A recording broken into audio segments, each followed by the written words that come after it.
Garuda kebanggaanku. Bule-bule dari berbagai negara untuk ikutan join di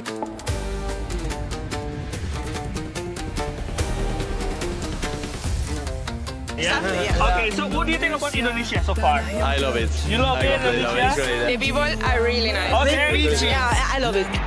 Timnas Indonesia, jersey Timnas Indonesia. Aku akan memakai jersey ini. Tim asuhan Patrick Kluivert sedang bersiap menghadapi dua laga berat dalam lanjutan putaran keempat kualifikasi Piala Dunia 2026 zona Asia. Pada tanggal 9 Oktober, Garuda akan berhadapan dengan tuan rumah Arab Saudi, lalu dilanjutkan dengan duel kontra Irak pada 12 Oktober mendatang. Kedua pertandingan tersebut bakal digelar di Stadion Megah King Abdullah Sports City, Jeddah, arena yang biasa disebut The Shining Jewel karena kemegahannya. Namun, bukan hanya laga di atas lapangan yang menjadi sorotan. Media-media Arab kini dibuat terperangah dengan fenomena yang tak pernah mereka bayangkan sebelumnya. Ribuan pendukung Timnas Indonesia sudah mulai berdatangan, bukan hanya dari tanah air, tetapi juga dari berbagai belahan dunia. Lebih mengejutkan lagi, ratusan supporter asing, termasuk para bule yang dikenal sebagai pencinta sepak bola lintas negara, rela terbang ribuan kilometer hanya untuk menyaksikan perjuangan Indonesia. Data menunjukkan, setidaknya 151 YouTuber internasional sudah tiba lebih awal di Jeddah. Mereka tidak sekadar datang untuk jalan-jalan, tetapi berniat untuk meliput secara langsung perjalanan Timnas Indonesia. Sejumlah di antaranya bahkan sengaja memesan hotel yang lokasinya berdekatan dengan stadion. The sun is so high already. Damn, sun is shining. Ketika beberapa dari mereka diwawancarai oleh reporter setempat, muncul kisah unik yang mencerminkan semangat kebersamaan. Agar tidak bosan menunggu pertandingan, kami mengisi waktu dengan bermain di pantai, kata salah seorang supporter dengan wajah sumringah. Tak berhenti di situ, mereka juga membawa bendera Indonesia yang dikibarkan penuh bangga, serta ikat kepala merah putih yang melilit di dahi, sebuah simbol kuat dari Negara Kesatuan Republik Indonesia. Lokasi kebersamaan itu tepat di Pure Beach, sebuah pantai cantik yang terletak di kawasan Laguna District, King Abdullah Economic City, KAEC. Kota modern ini dibangun dengan konsep futuristik, hanya sekitar 100 km dari Jeddah, di tepi Laut Merah.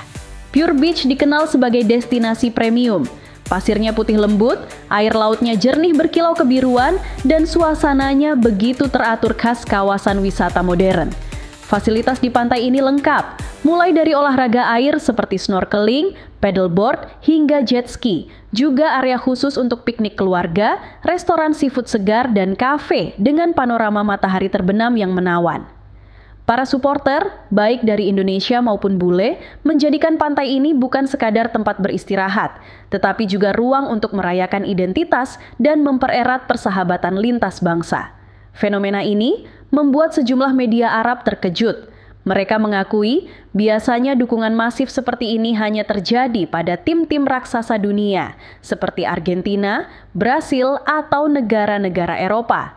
Namun kali ini, nama Indonesia justru menjadi magnet. Antusiasme ini semakin menegaskan bahwa Garuda Supporters sudah menjelma menjadi salah satu kekuatan paling berpengaruh di Asia, bahkan mulai dilirik secara global. اجتمع مستخدمو يوتيوب من مختلف البلدان بحماس على شاطئ بيور في جدة لإظهار دعمهم للمنتخب الوطني الإندونيسي، ولم يخلق وجودهم أجواء من الترابط فحسب، بل كان أيضا دليلا ملموسا على أن إندونيسيا دولة تحظى بإعجاب الكثيرين. Para jurnalis Arab melaporkan dengan nada penuh kekaguman. Mereka menyoroti bagaimana supporter Indonesia tidak mengenal kata lelah, rela menabung, menempuh perjalanan jauh, bahkan mengajak kawan-kawan dari luar negeri untuk ikut serta dalam euforia. Semangat itu kini menjalar, membuat stadion-stadion tempat Indonesia bertanding kerap berubah menjadi kandang tandang dengan lautan merah putih yang bergemuruh. Bagi Patrick Kluivert dan anak asuhnya, kehadiran ribuan supporter ini jelas menjadi tambahan tenaga. Dukungan langsung dari tribun akan memompa motivasi saat menghadapi dua lawan tangguh di tanah Arab. Sementara bagi dunia luar, inilah bukti bahwa sepak bola Indonesia sedang berada di jalur yang semakin diperhitungkan, bukan hanya karena performa di lapangan, tetapi juga karena kekuatan magis para suporternya yang selalu setia dimanapun Garuda terbang. Kini, bukan hanya Timur Tengah yang bicara. Suara tentang kebangkitan Timnas Indonesia merambat jauh, menembus batas benua dan samudra. Dari New York Times hingga Euronews, dari media Asia hingga Eropa, tercatat 67 media besar dunia menyoroti kiprah Garuda. Judul-judul berita mereka bak gemuruh jenderang. Indonesia tidak lagi sekadar penggembira, melainkan penantang yang mulai mengguncang peta sepak bola internasional. Mereka menulis tentang sebuah transformasi besar, sebuah metamorfosis yang tak hanya hadir di atas lapangan, tetapi juga di tribun stadion, di layar kaca, dan di hati jutaan manusia yang menyaksikan. Salah satu catatan paling mencolok, nilai pasar skuad Garuda kini menyalip Arab Saudi dan Irak. Ya, dua negara yang selama puluhan tahun menjadi Raja Asia Barat, kini berada di belakang Indonesia.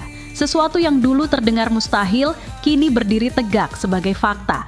Kunci perubahan itu? Para pemain diaspora, anak-anak bangsa yang ditempa di Liga Belanda, Liga Italia, hingga Liga Belgia.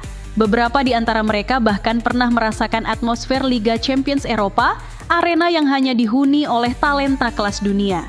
Mereka bukan cadangan, bukan sekadar figuran yang numpang nama.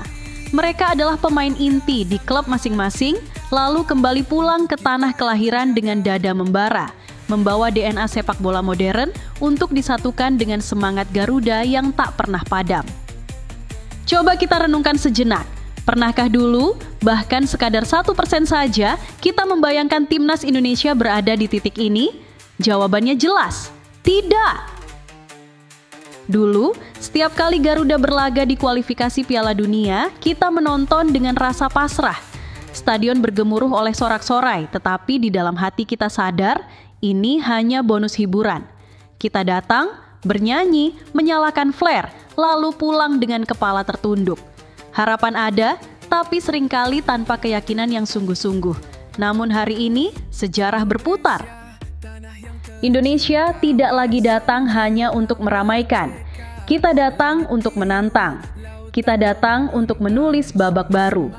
Dunia kini menatap dan media internasional mengakui ada sesuatu yang luar biasa sedang tumbuh dari negeri kepulauan ini. Bukan hanya di lapangan hijau duel panas akan tersaji. Di luar stadion, sebuah fenomena yang bahkan membuat media Arab terperangah. Puluhan supporter bule rela menempuh ribuan kilometer demi menyaksikan perjuangan Garuda. Dan bukan main-main, tercatat 151 YouTuber dunia ikut terbang, kamera di tangan, untuk merekam langsung momen yang diyakini akan menjadi sejarah.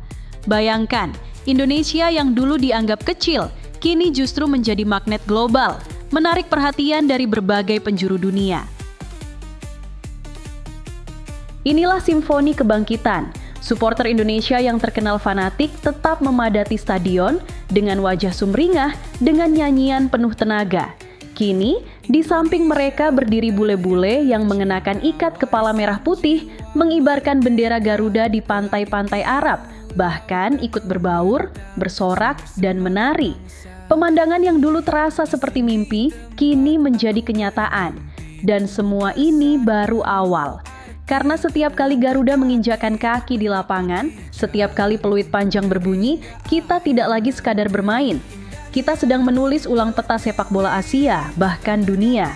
Sejarah akan mencatat bahwa di awal dekade 2020-an lahirlah sebuah tim yang berani menantang stigma lama. Timnas Indonesia yang dulu disebut tim hiburan, kini berdiri dengan kepala tegak sebagai tim yang ditakuti. Pertanyaannya bukan lagi apakah kita bisa, tetapi sampai sejauh mana kita akan terbang?